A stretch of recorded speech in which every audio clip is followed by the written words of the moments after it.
अच्छा, अब buffer solution पहले अगर हम देखें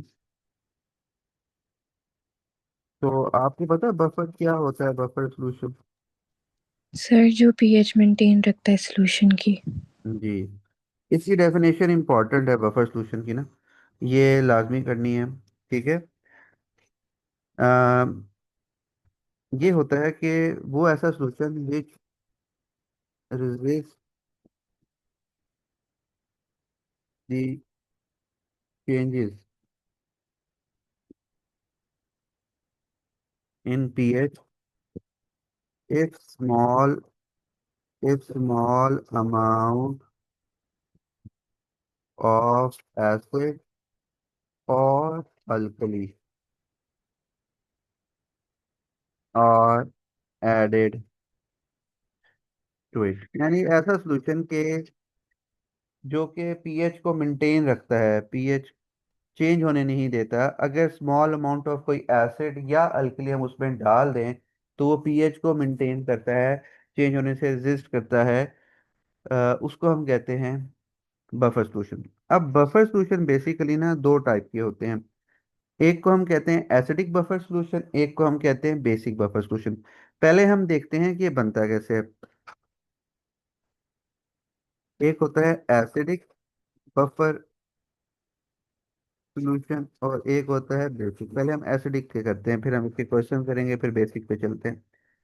अच्छा, एसिडिक बफर सॉल्यूशन बनता ऐसे है, ये बनता है, इसके अंदर होता है मिक्सचर, ये होता है मिक्सचर ऑफ वीक एसिड होता है एंड इट्स सॉल्ट। यानी कोई भी वीक एसिड होगा, कोई भी आप ले लें, एथेनोइक एसिड ले लें, मैथेनोइक, कोई भी एसिड जो कि वीक एसिड होगा, और उसी एसिड का जो सॉल्ट होगा, वो जो मिक्सर बनता है उसको हम कहते हैं एसिडिक बफर। ठीक है। अब फॉर एग्जांपल हम ले रहे हैं एथेनोइक एसिड, तो ये होगा CH3C, ये मौजूद होगा, प्लस इसका salt, for example sodium ethanoate, इसी का सॉल्ट सोडियम एथानोएट, ये दोनों मिलके आपका क्या बना हुआ है, एसिडिक बफर। यहाँ तक समझ आई ये बात? जी सर। पहले आपको ये पता होना चाहिए ना कि एसिडिक बफर बनता कैसे, उसके बाद इसके क्वेश्चन है ना। तो एसिडिक बफर है आपका एसिड, वीक एसिड और उसी का सॉल्ट, यानी कि जो भी आपको एसिड, वीक एसिड देगा उसी का सॉल्ट होना चाहिए। ठीक है। अब इसमें पहले हम देखते हैं कि इसमें होता क्या है, पहले उसको हम देखते हैं। देखें, जब ये मिक्सचर बनता है ना आपके पास एसिडिक, तो इसमें जब ये बफर बना हुआ है तो इसमें है CH3C। ठीक है। ये आपके पास मौजूद है इस तरह, CH3CO negative aqueous, partially ionise होता है, और आपके पास H पॉजिटिव एक्वस। ठीक है। अब इसके साथ जो दूसरी चीज मौजूद है वो इसी का सॉल्ट है, CH3CONA। ठीक है। अब ये जो सा है, ये आपका कंप्लीटली सॉल्ट है ना, तो सॉल्ट तो कंप्लीटली आयनाइज होगा, तो ये जाएगा CH3C नेगेटिव एक्वस और प्लस सोडियम पॉजिटिव एक्वस। तो आपके पास जो इस वक्त मिक्सचर बना हुआ है वो ये बेसिकली है, इसमें ये चीज मौजूद है। एक वीक एसिड होगा और एक आपके पास जो दूसरा है उसी का सॉल्ट है, ये कंप्लीटली सॉलेबल है। सॉल्ट्स आयनिक कंपाउंड से बहुत सॉलेबल होते हैं। ठीक है। तो ये आपका एसिडिक बना हुआ है। अब इसमें ना हमने ज़रा चीज़ें समझनी हैं पहली कि क्योंकि हम जब क्वेश्चन सॉल्व करेंगे ना तो हमें पता होना चाहिए कि हमने कंसंट्रेशन पुट करनी होती है ना बेसिकली, तो उसके लिए पता होना चाहिए कि बफर जो बना हुआ है उसमें कौन सी चीज़ इस वक्त मौजूद है। अब इसको समझें ज़रा पहले ना। अब ये जो हमारा एसिडिक बना हुआ है ना, इसमें है क्या? नंबर वन, इसके अंदर अनआयनाइज्ड एथेनोइक एसिड मौजूद है। अनआयनाइज्ड कह लें या बिल्कुल बहुत कम क्वांटिटी में जो आयनाइज्ड एसिड है वो मौजूद है। ठीक है। नंबर टू, इसके अंदर क्या चीज़ मौजूद है, इसके अंदर एथेनोइक आयन मौजूद है, एथेनोइक आयन। और वो आ कहाँ से रहे हैं ये चीज समझनी है। Entirely, entirely from salt. ये सारे के सारे कहाँ से आएंगे? सॉल्ट से, क्योंकि एसिड जो इटसेल्फ है वो तो बहुत कम या ना होने के बराबर आयनाइज हो रहा है। तो जितने भी एथेनोएट आयंस आए हुए हैं ये बेसिकली कहाँ से आए हुए हैं? सॉल्ट से। ठीक है। और तीसरी चीज जो बहुत कम क्वांटिटी में प्रेजेंट है वो एच पॉजिटिव आयंस हैं। इतने होते हैं कि ये सॉल्यूशन एसिडिक हो जाए बस। ये तीन चीजें इस वक्त आपके एसिडिक बफर में मौजूद होती हैं।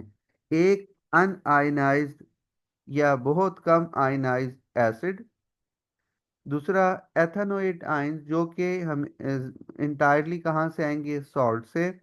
और एच पॉजिटिव आयंस, इतने enough H positive ion to make this solution a little acidic. ये तीन चीजें आपके एसिडिक बफर सॉल्यूशन के अंदर मौजूद होती हैं। यहाँ तक बताएं, समझ आइए क्वेश्चन भी? जी सर। अच्छा, अब हमने ये तो उसकी सारी केमिस्ट्री होगी। अब हम आते हैं जो हमारा अपना काम है, जो हमने देखना है वो है क्वेश्चंस। क्वेश्चंस हमने सॉल्व करने, हमने निकालनी है अब pH of a buffer solution. हमने pH of a buffer solution निकालने सीखनी, ठीक है। पहले आसान सा क्वेश्चन देखते हैं। देखें, क्वेश्चन ऐसा आ सकता है कि पीएच निकालनी है बफर सॉल्यूशन की, जिसमें आपके पास जो कि हमने बनाया है, जिसमें आपके पास 1 DM³ एथेनोइक एसिड है।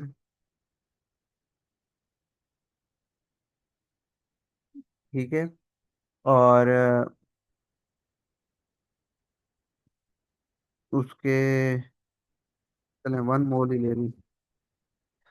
और साथ जो हमने उसके साथ दूसरी चीज़ जो डाली हुई है वो आपके पास, यानी कि टोटल आपके पास ये वॉल्यूम है 1 DM³, यानी एसिड और उसका सॉल्ट।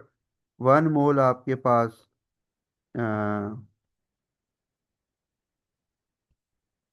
एथेनोइक एसिड का है।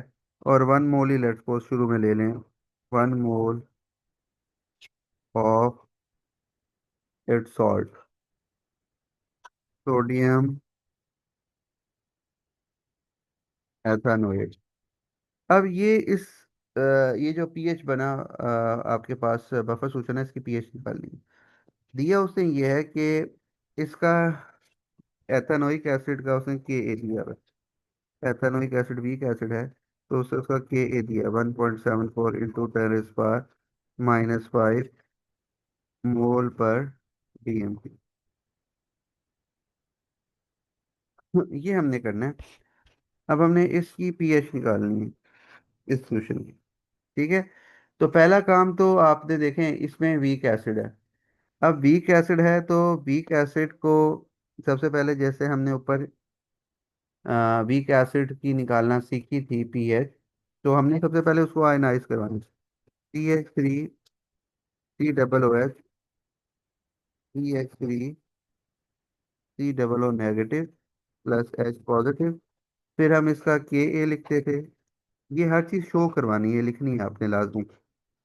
CH3 COO- और साथ H पॉजिटिव, और डिवाइडेड बाय आपके पास आ जाएगा CH3 COOH। यहाँ तक तो हमारा काम वही है। के हमारे पास गिवन है, के हम पुट कर सकते हैं। अब है जी बाकी चीज़ें। अब इनको पुट करके हमने पीएच निकालनी है। पीएच के लिए मुझे अगर एच पॉजिटिव आयन की कंसंट्रेशन पता चल जाए तो सारा मसला हल हो जाएगा, बिकॉज पीएच वाले फॉर्मूले में पुट करूंगा और निकाल लूंगा। अब एक चीज़ इसमें आपने समझनी है। देखें, इससे पहले जब हम वीक एसिड की सिर्फ लेते थे ना, तो हम इस दोनों को एक्सपोज करते थे। जो कंसंट्रेशन ऑफ एथेनोएट आयन और साथ H पॉजिटिव आयन हम एक्सपोज करके एक्स स्क्वेयर करके और बाद में उसको सॉल्व करते थे। अब इसमें वो नहीं कर सकते, उसकी रीज़न ये है कि ये बफर बना हुआ है, और इस बफर के अंदर आपकी जो ये दो चीज़ें हैं, ये एथेनोएट आयन और H पॉजिटिव आयन, इनकी कंसंट्रेशन सिमिलर नहीं है, इक्वल नहीं है। उसकी रीज़न ये है कि H पॉजिटिव आयन एसिड से आ रहा है, और जो एथेनोएट आयन है वो इंटायरली उसके सॉल्ट से आ रहा है। तो इन दोनों की कंसंट्रेशन सिमिलर हो ही नहीं सकती। और नीचे आपका एसिड पड़ा हुआ है, ठीक है, ये वो एसिड है जिसको हमने ये कंसिडर किया है कि ये तकरीबन अनआयनाइज्ड रहा है, तो इसकी कंसंट्रेशन तो चेंज नहीं होनी। ठीक है, तो अब जो सॉल्ट है वो तो कम्प्लीटली आयनाइज हो रहा है, इसका CH3COO Na, तो ये जा रहा है CH3COO प्लस H पॉजिटिव। ठीक है, अब इसको जरा समझते हैं। ये जो है ना, ये आ रहा है सॉल्ट से, तो इसके अंदर जो ये वाली कंसंट्रेशन आपने पुट करनी है ना, इसकी वाली, ये वाली, ये सॉल्ट वाली पुट करनी है। ये सॉल्ट क्योंकि आयनाइज हो रहा है कंप्लीटली, तो इसके अंदर जो इसकी जो कंसंट्रेशन है वो सिमिलर है, जो ये सॉल्ट आयनाइज हो रहा है। तो यहाँ पे एथेनोएट आयन की जगह वो आएगी कंसंट्रेशन। एसिड की कंसंट्रेशन वही है, बिकॉज ये अनआयनाइज रहा है, तो शुरू में जो एसिड की कंसंट्रेशन यानी कि गिवन होगी, हम वहां पे ये पुट करेंगे। ये बात समझ आ रही है?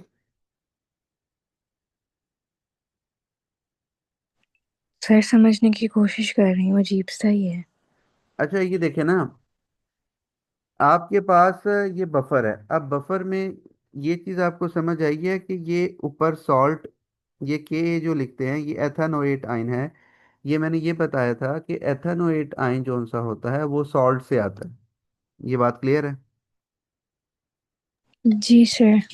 तो जो सॉल्ट की कंसंट्रेशन होगी ना, हम यहाँ पे वो पुट करेंगे, बिकॉज सॉल्ट कंप्लीटली आयनाइज हो रहा है। इसके साथ है H positive ion. H positive ion तो एसिड से आता है ना। एसिड्स जो यहाँ पे वीक एसिड हैं वो आप हम यही कहते हैं कि अनआयनाइज्ड हैं। ठीक है, बहुत कम आयनाइज, तो हम H पॉजिटिव नहीं पता एग्जैक्ट कंसंट्रेशन, तो हम इसको H ही लेके चलेंगे और H की वैल्यू निकालेंगे। जो नीचे एसिड की कंसंट्रेशन है, ये वो पुट करेंगे जो यहाँ पे गिवन होगी, बिकॉज ये हार्डली आयनाइज्ड हुआ है। क्लियर हुई है बात अब? जी सर। अब इसको एक क्वेश्चन करते हैं, फिर आपको अगला क्वेश्चन करेंगे तो आपको क्लियर ज़्यादा हो जाएगा। अब ये देखें, इसमें हमने के ए की जगह के की वैल्यू पुट कर दी 1.74 × 10⁻⁻⁵ ठीक है, ये ऊपर ये आगे सॉल्ट की कंसंट्रेशन है, सॉल्ट की 1 थी। अच्छा, ये मोल्स थे और ये वॉल्यूम 1 dm³ था, तो वही 1 मोल/dm³, 1 ही रह जानी है कंसंट्रेशन, 1। और साथ H पॉजिटिव आ जाएगा, और नीचे आपका 1.00 ये आ जाएगा। ठीक है, तो ये H पॉजिटिव जो आपका आ रहा है, ये आपका वही आ जाएगा 1.74 × 10⁻⁻⁵ ठीक है, मोल/dm³ आ जाना है, मोल/dm³। और फिर इसके बाद आपने पीएच निकालनी थी, तो pH negative log of hydrogen ion concentration होता है, तो नेगेटिव लॉग ऑफ आप ये पुट कर देंगे 1.74 × 10⁻⁻⁵, तो आपके पास पीएच निकल आएगी। तो ये स्टेप्स हैं बफर निकालने के, कि आपने, एक चीज डिफरेंट है वीक एसिड से। वीक एसिड में मैं दोबारा बताता हूँ आपको, वीक एसिड में हम क्या करते थे, वीक एसिड में हम सॉल्ट और H पॉजिटिव आयन ये दोनों एक्सपोज कर लेते थे, बिकॉज वहां पे हमें पता ही नहीं होता था। अब क्योंकि ये बफर बना हुआ है और बफर में जो आपका सॉल्ट है वो कम्प्लीटली आयनाइज हो रहा है, तो उसकी कंसंट्रेशन हमें, जो एथेनोइड आयंस आएंगे वो तो आएंगे ना, बिकॉज वो सॉल्ट आयनाइज हो रहा है। और ये आयंस कहाँ, ये वाले जो एथेनोइड आयन है, इनकी कंसंट्रेशन कौन सी होगी, जो सॉल्ट कम्प्लीटली आयनाइज हो रहा है, इस वाली कंसंट्रेशन हम यहाँ पुट करेंगे। और इसके पुट करके आप H निकाल लेंगे, और H निकालने के बाद आप पीएच की तरफ जाते हैं। अब एक और क्वेश्चन करते हैं, फिर आपको ज़्यादा क्लियर होगा। अच्छा, ये है अब बफर। फिर लेकिन हमने कंसंट्रेशन की जगह मोल्स क्यों इस्तेमाल किए हैं यहाँ पे? हाँ, ये मैं देखे ना, टोटल वॉल्यूम 1 DM³ था ना। जी। तो कंसंट्रेशन क्या होती है, मोल पर DM³ होती है ना। जी। तो वो मोल को हम अगर 1/1 करेंगे तो 1 ही आएगा ना। जी जी ठीक है। तो वो उसमें हम वही कंसिडर कर रहे होते हैं। अच्छा, ठीक है। अब इसमें चेंज होगा, ये देखते हैं। अब buffer solution was made by mixing 50 cm cube of 0.30 mole per dm cube ethanoic acid. ठीक है, ये एसिड उसने दे दिया, वो कह रहा है कि ये बफर सॉल्यूशन है जिसमें 50 cm³ आपने ले लिया है एसिड जिसकी कंसंट्रेशन इतनी है विद, और साथ वो ले रहा है 100 cm³ ऑफ 0.600 मोल पर DM³ सोडियम एथेनोएट। ये उसने दूसरा उसका शॉर्ट ले लिया, यानी एसिड लिया पहले उसने, उसकी कंसंट्रेशन भी दे दी और उसका वॉल्यूम भी दे दिया। सेकंड में उसने उसके सॉल्ट का दे दिया। कैलकुलेट दी पीएच, ठीक है, ऑफ दी बफर। के ए वही है इसका, 1.74 इंटू 10⁻⁻5 मोल पर DM³। अब ये हमारा क्वेश्चन है।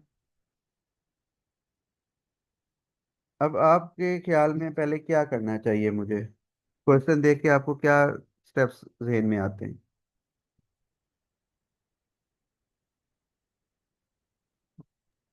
फिर जैसे पीछे किया था वो के इज इक्वल्स टू लिख कर वो करेंगे। ठीक है, वो तो लिख लेंगे। सबसे पहले चले वो बना लेते हैं। CH3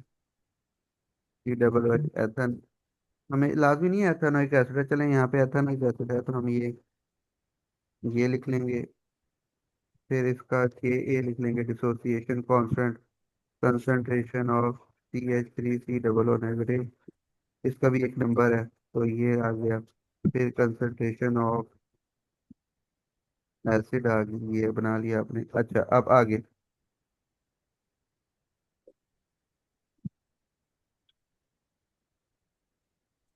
फिर अब इन वो मोल्स निकालेंगे, वो कंसंट्रेशन निकालेंगे, वो जो भी करके इनिशियल। कंसंट्रेशन, हाँ नहीं देखें, कंसंट्रेशन तो गिवन है। अब इसको जरा समझें, ये तो इसमें थोड़ी कैलकुलेशन हमने करनी है, बाकी क्वेश्चन सिंपल है उसी तरह। इसमें देखें गिवन क्या है, क्वेश्चन में ये गिवन है कि आपके पास एसिड है और उसी का सॉल्ट है। जो एसिड है उसकी कंसंट्रेशन और उसका वॉल्यूम दिया हुआ है, ठीक है, और वॉल्यूम CM³ में दिया गया है। इसी तरह जो आपके पास जो उसका सॉल्ट है उसका वॉल्यूम और उसकी कंसंट्रेशन दी हुई है, और आपने कंसंट्रेशन निकालनी है, जो यहाँ वैल्यूज पुट करनी है। अब इसको ज़रा समझें, पहले मैं करता हूँ, आपको फिर क्लियर हो जाएगा। स्टेप बाय स्टेप इसको हम सॉल्व करते हैं। इस तरह क्वेश्चन भी आ सकते हैं और ज़्यादातर ऐसे ही आते हैं, थोड़ी कैलकुलेशन बेस्ड चीज़ें आती हैं, आसान भी आ जाती हैं। अब देखिए, पहले मुझे ये नज़र आ रहा है कि यहाँ पे एसिड का वॉल्यूम और कंसंट्रेशन है, तो पहले मैं निकालूंगा मोल्स ठीक है, देखें, कंसंट्रेशन को तो निकालनी है हमने, लेकिन हमें यहाँ पे उसने वॉल्यूम CM³ में दिया हुआ, उसके साथ कंसंट्रेशन दी हुई है। तो पहले आप देखें क्या निकालने लगे हैं, अभी आपको समझ आ जाएगी। पहला स्टेप है मोल ऑफ एसिड, वॉल्यूम था 50 डिवाइडेड बाय 1000 इंटू 0.300, ये आपके पास आ जाएंगे 0.0150। यहाँ तक बात समझ आइए। सर हम मोल्स क्यों निकाल रहे हैं? जब कंसंट्रेशन दी हुई है तो हम डायरेक्ट हाँ कंसंट्रेशन से अच्छा, निकालते हैं। हाँ बिल्कुल ठीक है, क्वेश्चन बिल्कुल ठीक है आपका। देखें, ये इससे पहले वाला जो क्वेश्चन था ना, उसमें उसने कहा था कि टोटल वॉल्यूम जो गिवन है ना वो 1 dm³ है। तो कंसंट्रेशन होती है मोल पर dm³। ये बात क्लियर हुई है? जी सर। यहाँ पे क्या दिया यहाँ पे उसने ये कहा है कि भाई इतना वॉल्यूम आपने एसिड का लेना है, इतना वॉल्यूम उसके सॉल्ट का लेना है। आपको उसने ये नहीं कहा कि 1 dm³ टोटल है, हमने 1 dm³ बनाना है, सोल्यूशन को 1 dm³ में लेके जाना है। अब ये देखिए, मैंने मोल्स क्यों निकाले, इसलिए कि पहले मैं मोल्स निकालूंगा। अब ये जो मोल्स है ना, ये इस वॉल्यूम में है। किस वॉल्यूम में? 100 cm मतलब क्यूब। आपने 1 DM³ के लिए मोल्स निकालने के लिए कर रहे हैं? हाँ, हम पहले मोल्स निकालेंगे, फिर मोल उन मोल्स को 1 dm³ में लेके जाएंगे। अब ये जो मोल्स इसके बने ना, ये देखें, ये मोल्स बने हैं। जो आपके पास जो सॉल्यूशन बना हुआ है ना, आपके पास जिसमें एसिड और उसका सॉल्ट है, वो टोटल उसका वॉल्यूम कितना है देखें। 100 cm³ सॉल्ट है, 50 cm³ उसका एसिड है।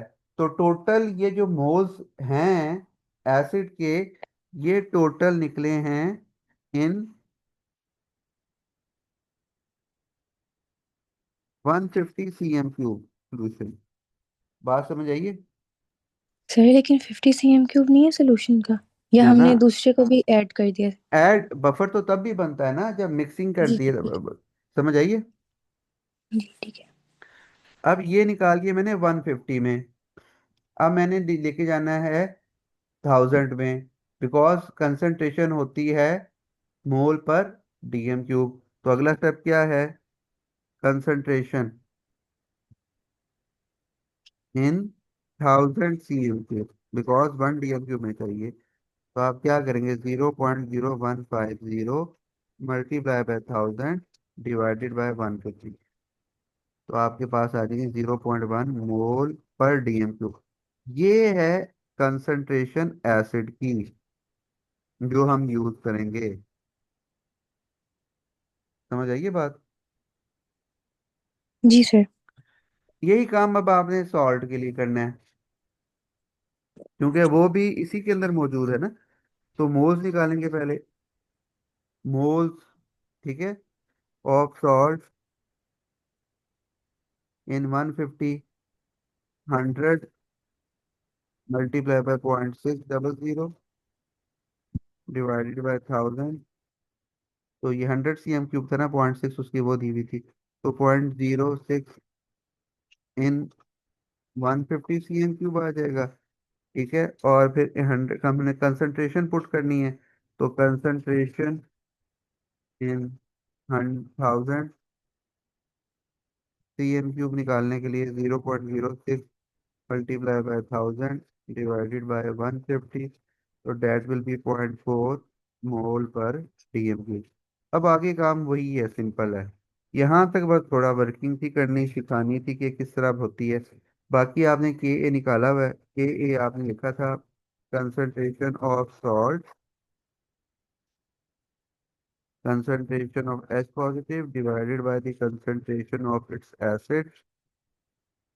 ठीक है, एसिड की सॉल्ट की कंसंट्रेशन आई 0.4, अभी हमने निकाली है। एच पॉजिटिव की निकालनी है पीएच के लिए, और एसिड की कंसंट्रेशन हमने पहले ही निकाली थी, वो आई थी 0.1। तो 0.1 नीचे आ जाएगी कंसंट्रेशन। तो इसको सॉल्व करेंगे, फिर के एक गिवन है 1.74,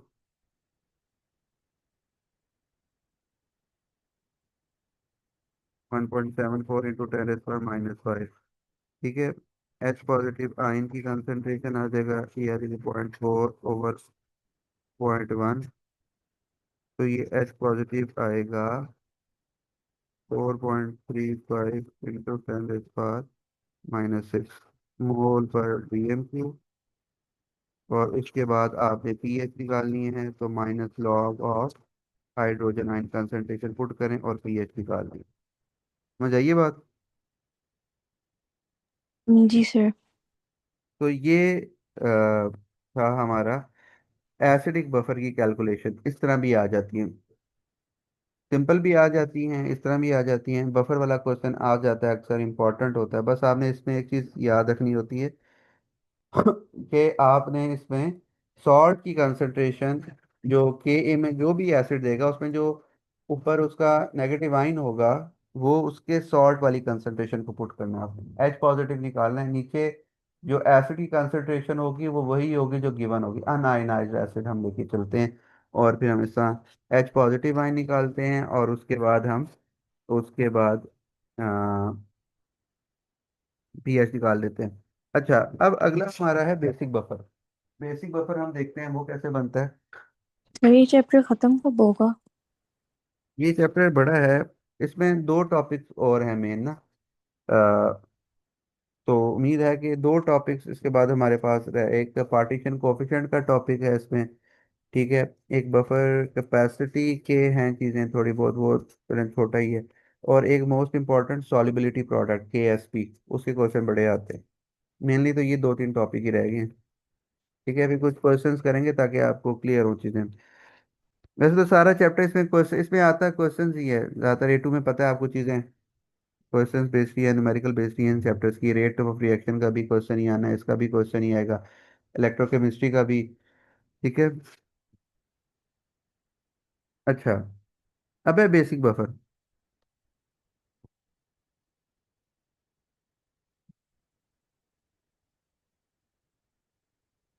जैसे हमारा एसिडिक बफर था, इसी तरह हमारा बेसिक जो बेसिक बफर होता है, इसमें होता है mixture of weak base and at salt. यानी कि आपके पास कोई भी वीक बेस है, फॉर एग्जांपल अमोनिया ले लेते हैं। अमोनिया एंड अमोनियम क्लोराइड,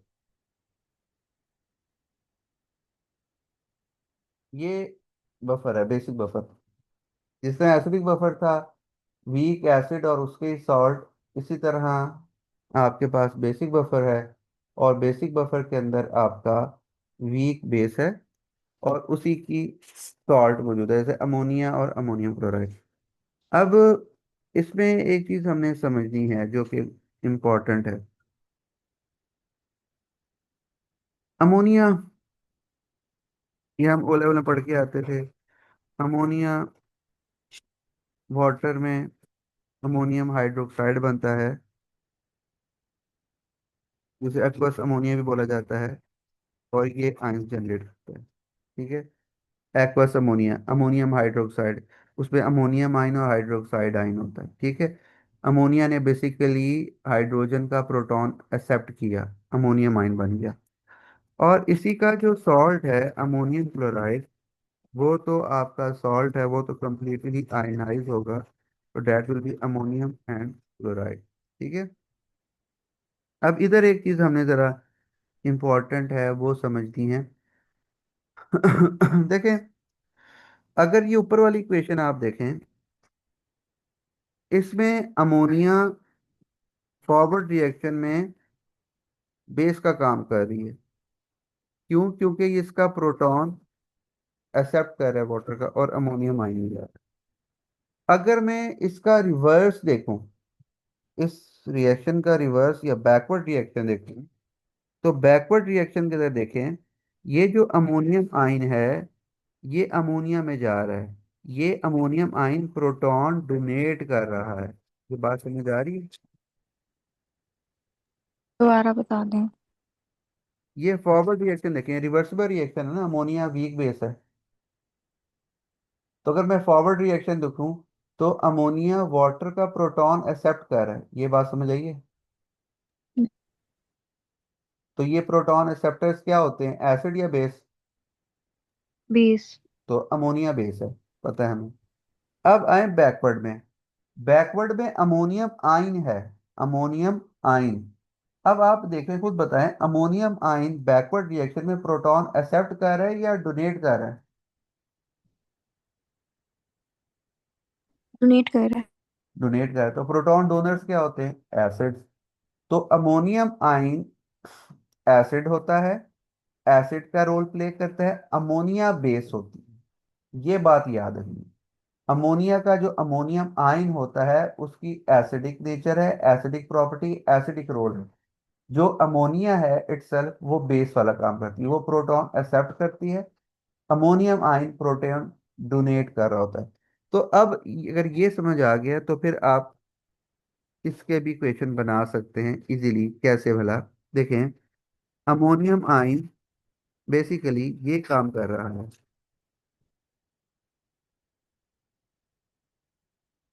ये बात समझ आई है जो मैंने लिखा है? ये फिर दिखा रहे हैं कि वो क्या नाम है, एज एन एसिड एक्ट कर रहा है। हाँ, एसिड एक्ट कर रहा है ना। अमोनियम हम्म। आयन एसिड एसिड का काम कर रहा है, उसे प्रोटॉन डोनेट कर दिया। अब हमने क्या पढ़ा है कि एसिड जो होते हैं उनका तो डिसोसिएशन कांस्टेंट होता है।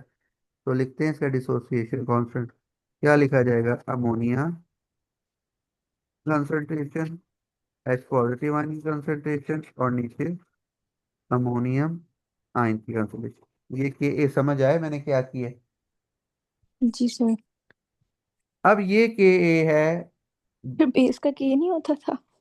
नहीं नहीं, बेस का, बेस के डब्ल्यू था। अमोनिया, हाँ नहीं ना, के डब्ल्यू तो आयनिक प्रोडक्ट कांस्टेंट है। के हाँ डब्ल्यू हाँ। आयनिक प्रोडक्ट कांस्टेंट है, बेस का कुछ नहीं होता। एस वीक एसिड का होता है डिसोसिएशन कांस्टेंट, जो कि ए लिखा जाता है। अब हमने यहाँ पे ये देखा कि अमोनिया तो बेस है, लेकिन उसका जो अमोनियम आयन है वो प्रोटॉन डोनेट करने की एबिलिटी रखता है, तो वो उसका डिसोसिएशन कांस्टेंट लिखा जाता है। अमोनियम आयन एक वीक एसिडिक का नेचर रखता है, तो उसका मैंने के ए लिख दिया। समझ आइए बात? जी सर। अब इसमें अब इसमें आपने कंसंट्रेशन कहाँ से पुट करनी है वो देख लेते हैं। अमोनियम आयन, जो ये नीचे वाली अमोनियम आयन होगा, ये अमोनियम आयन, ये आपने कंसंट्रेशन उठानी है जो अमोनियम क्लोराइड की होगी, सॉल्ट की। जो सॉल्ट की कंसंट्रेशन है वो नीचे आ जाएगी। एच पॉजिटिव आयन आपने निकालना है, ठीक है। एच पॉजिटिव आयन आपको निकाल के पीएच निकालनी होगी। अब रह गया बाकी ये अमोनिया की कंसंट्रेशन। ये आपने वही कंसंट्रेशन लेनी है जो अमोनिया की कंसंट्रेशन क्वेश्चन में गिवन होगी, बिकॉज अमोनिया भी हम ये एज्यूम करते हैं, जैसे हमने ये वीक एसिड में एज्यूम किया था यहाँ पे कि ये अनआयनाइज्ड रहेगा, ये इतना आयनाइज नहीं होगा। तो हम यहाँ पे जो ये एसिड की कंसंट्रेशन पुट करते थे, वो वही को पुट करते थे जो पेपर में यानी क्वेश्चन में गिवन होती थी एसिड की कंसंट्रेशन। इसी तरह ये अमोनिया क्योंकि वीक बेस है, तो इसकी जो अमोनिया की कंसंट्रेशन क्वेश्चन में गिवन होगी वही हम यहाँ पे पुट करेंगे अमोनिया की जगह। बात समझ आइए? जी सर। ये है बस। अब एक क्वेश्चन सिंपल सा करते हैं फिर। पीएच निकालनी है बफर सॉल्यूशन की, ठीक है। आ, उसमें 1 मोल पर डीएम क्यूब पहले कंसंट्रेशन लेते हैं। 1 मोल पर डीएम क्यूब अमोनिया है, ठीक है। 0.4 मोल पर डीएम क्यूब उसमें अमोनियम क्लोराइड है, ठीक है। के ए उसे दे दिया है, क्योंकि के के बगैर काम नहीं होना। के ए दिया हुआ है अमोनियम आयन का 5.62 × 10⁻⁻10 मोल पर डीएम क्यूब। ये के ए है, दिया हुआ उसे अमोनियम आयन का है। जी हो जाएगा क्वेश्चन, बताएं। फिर करके देखूंगी तो पता चलेगा। नहीं नहीं, ये तो सिंपल है ना। अच्छा करें, जल्दी करें, टाइम खत्म वो है। अमोनिया की कंसंट्रेशन दी हुई है, अमोनियम आयन की दी हुई है, अमोनियम के सॉल्ट की दी हुई है, और के ए दिया हुआ है अमोनियम आयन का। मेरे पास जो दी हुई है वो इक्वेशन पुट करके एच निकाल लूंगी। हाँ देखिए ना, पहले आप ये लिखेंगे ना कि पहले आप अमोनियम आयन को आयनाइज कराएंगे, ये अमोनिया जी। बनेगा और ये एच पॉजिटिव बनेगा। ये हमेशा करना है, लाजमी करना है। फिर इसका ठीक है। के ए लिखेंगे के ए लिखेंगे तो अमोनिया की कंसंट्रेशन और एच पॉजिटिव आयन की concentration divided by ammonium ion की कंसंट्रेशन। अब बस इसे पुट करनी है वैल्यू। के ए दिया है 5.62 इंटू 10⁻⁻10, यहाँ पुट कर देना है। अमोनिया की कंसंट्रेशन दी हुई है 1। एच पॉजिटिव तो आयन निकालें जी। इसमें से हमने पहले कंसंट्रेशन निकाली थी फॉर 1 मोल, वो नहीं करना इसमें? इसमें नहीं नहीं, इसमें सिंपल है ना, इसमें से डायरेक्ट दे दी है, डीएम क्यूब में है सब कुछ। ठीक है। उसमें तो ये था ना कि इतना सीएम क्यूब का सोल्यूशन बनाया और उसके बाद उसको फिर हमने कन्वर्ट किया। इसमें डायरेक्टली डीएम क्यूब में सब कुछ है, तो इसमें आपने कुछ नहीं और करना, आपने डायरेक्ट वैल्यूज पुट करनी है। अमोनियम आयन जो उसकी सॉल्ट की कंसंट्रेशन वो पुट करनी है अमोनियम आयन की जगह, 0.4। इसको ठीक है। पुट करके एच पॉजिटिव आयन निकाल लेंगे। एच पॉजिटिव निकल आएगा तो पीएच निकाल लेंगे, minus log of hydrogen ion concentration, तो यहाँ से पीएच निकल आएगी। समझ आइए बात। जी सर। चलें ठीक है, इसको रिवाइज कीजिएगा, फिर इंशाल्लाह आगे करेंगे। बाकी एक दो टॉपिक रह गए हैं, फिर वो कंप्लीट करके फिर कुछ क्वेश्चंस करते हैं, ठीक है बेटा। अल्लाह जी हाफिज़। सर।